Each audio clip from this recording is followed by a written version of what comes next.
regresando a nuestro programa Remembranza Crespense, aquí tenemos nuestro invitado de lujo, el doctor Reinaldo Rojas.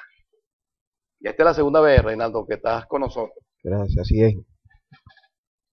Hoy nos hemos propuesto en conversar con Reinaldo, pero con una documentación veraz que él posee y que está a la orden, por supuesto, del gentilicio del municipio Crespo.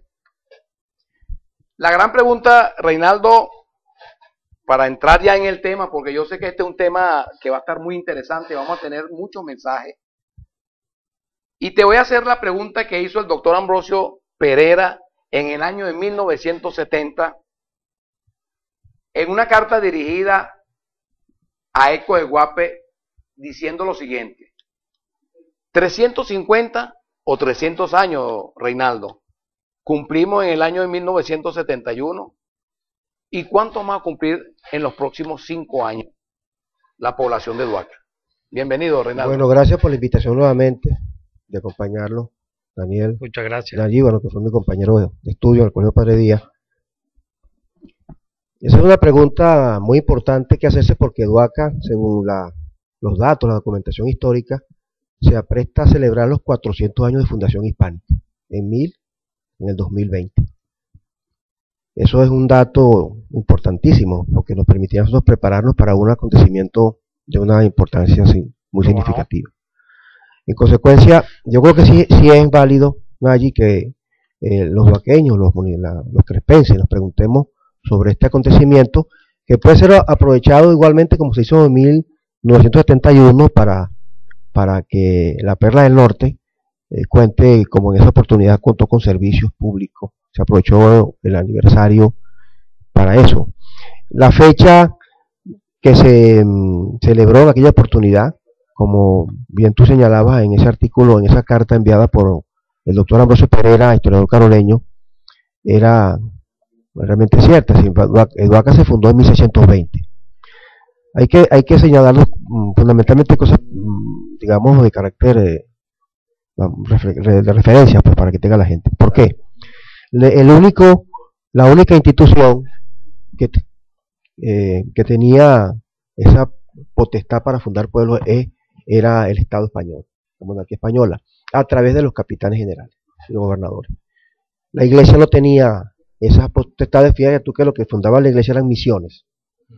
Y Duaca no es un pueblo de misión, Duaca es un pueblo de doctrina de indios, que fue fundado por acuerdo entre el gobernador de entonces, Francisco de la Hoz Berrío, y el arzobispo de la época en Caracas, porque era una congregación.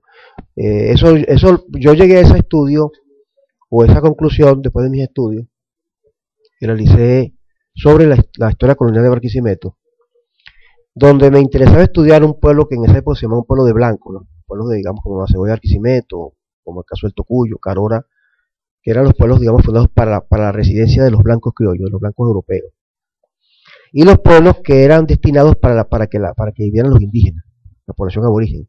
Esos pueblos se llamaban pueblos de doctrina. ¿Por qué pueblos de doctrina? Porque ahí se congregaban para que los curas doctrineros les dieran la doctrina católica. Eso, en consecuencia, el tema es evidente. La fundación de Duaca se hace conjuntamente con otras poblaciones de la zona, porque fue una orden, y no solamente fue una orden, fue una acción tomada por el gobernador. Por eso es que Pereira en uno de sus artículos dice que lo que no está claro es cuál sería el funcionario que vino a Duaca a hacer la fundación. Pero hay mucha documentación, inclusive ahí ya hay una visita. Que no fue de la Hoz Berrío.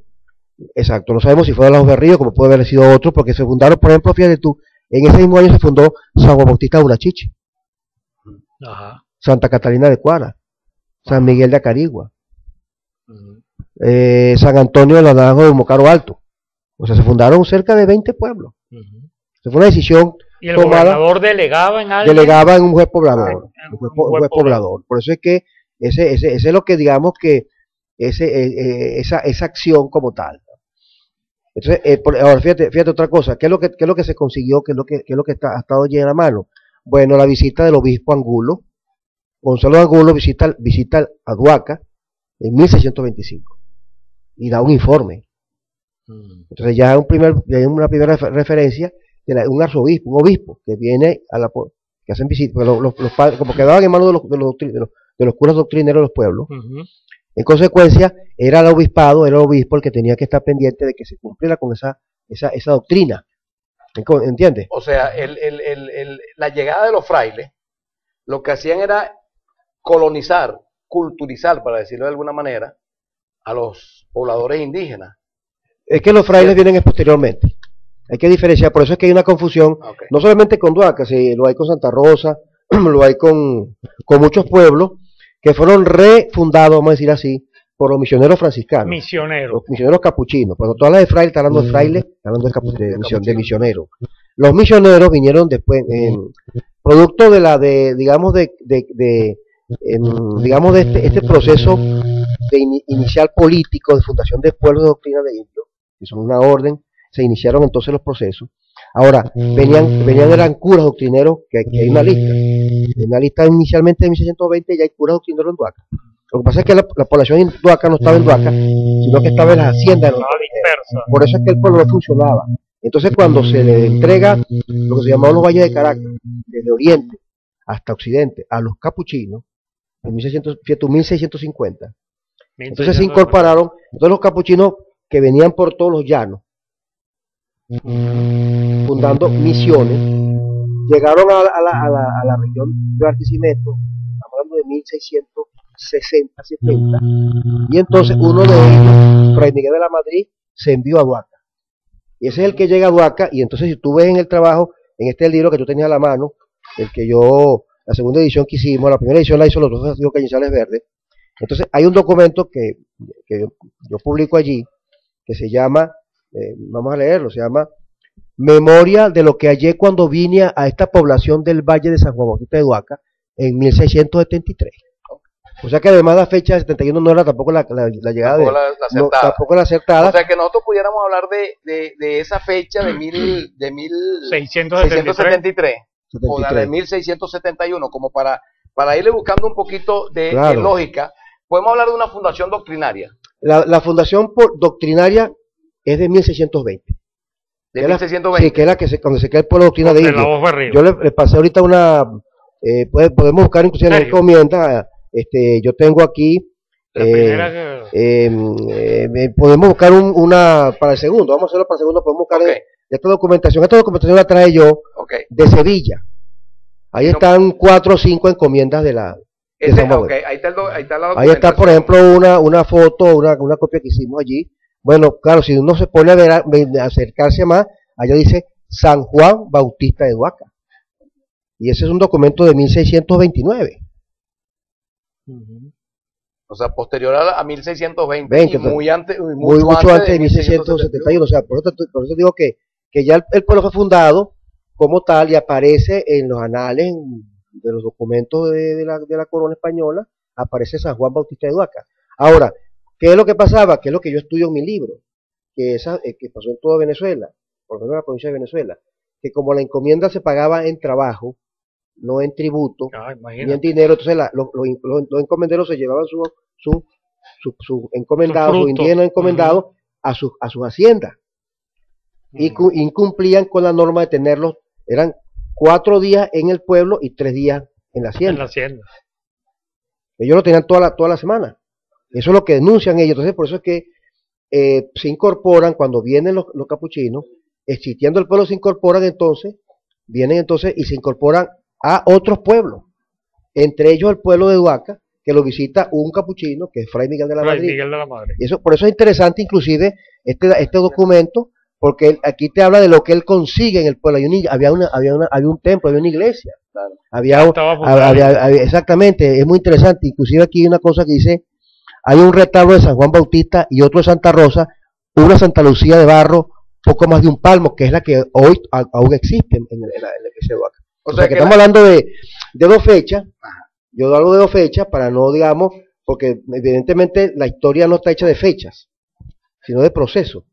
Pero es evidente que si estamos buscando una fecha aniversaria, tenemos que partir de 1620, porque ya existía el pueblo. Estamos buscando entonces una fecha de refundación, y el papel que, claro, que es lo que podemos decir, que nosotros no tenemos un fundador en 1620, como tal, que es la Ove Río formalmente. No tenemos un fundador, digamos, que vino al sitio, no sabemos cuál fue. No sabemos quién pero vino al sitio. sí tenemos un personaje que sí vino en 1673, que es el fraile mayor de la Madrid, que después, que después murió inclusive que todavía está aquí. Que todavía está aquí. Entonces esa es parte de esa historia que podemos decir quién es la persona que fundó. Bueno, el fundador es Francisco de la Ove Río de todos estos pueblos, porque fue que lo ordenó. ¿Quién fue el que ejecutó la orden? No lo sabemos. Pero evidentemente, en la historia, y eso es lo que plantea Pereira, yo me encontré con esa información después de mis investigaciones. Yo ni siquiera fue que me propuse hacer eso. Simplemente es que mi investigación sobre el Barquisimeto y estudiando la población de la zona, toda la formación de la provincia de Venezuela y concretamente lo que llamamos región Barquisimeto, yo estudié todos esos pueblos, los estudié, todos arrancan en 1620. 1620. O sea que esa fecha 1620 da como la fecha de partida de la fundación de muchas comunidades. Muchos pueblos, te puedo nombrar en mi segundo trabajo, mi segundo libro, que es la historia de que fue mi tesis doctoral, esta que está aquí. Bueno, aquí también podemos conversar un poco después, ¿verdad? ¿Cuáles son esos pueblos que se fundaron en 1620? ¿Cómo no? Vamos a ver los mensajes que tenemos, que nos han llegado, serio. Buenas tardes, un saludo cordial para el compadre Nayi y el señor Segura. Muchas felicidades por tan importante programa de parte de Mireya. Muchas gracias. Gracias, Mireya.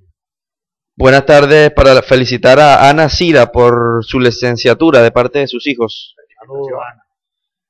Felicitaciones también por acá le envían a Rafael, niño de 8 años que estuvo en la Sinfónica Infantil de Venezuela, único niño que representó a Duaca junto a Dudamel con el violín.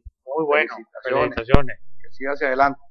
Bueno, vamos a unos cortes comerciales, Reinaldo, y después vamos a continuar con este análisis tan importante. Fíjense cómo pudiésemos, al final de este programa y quizás en otro, pudiésemos cambiar la historia de Duaca. Ahora, la pregunta sería, ¿cómo se va a llamar la avenida hoy? Si en aquel entonces, en el año 1971, no era el tricentenario, entonces habría que cambiar ese nombre. En el tercer segmento, entonces volvemos con el doctor Reinaldo Rojas.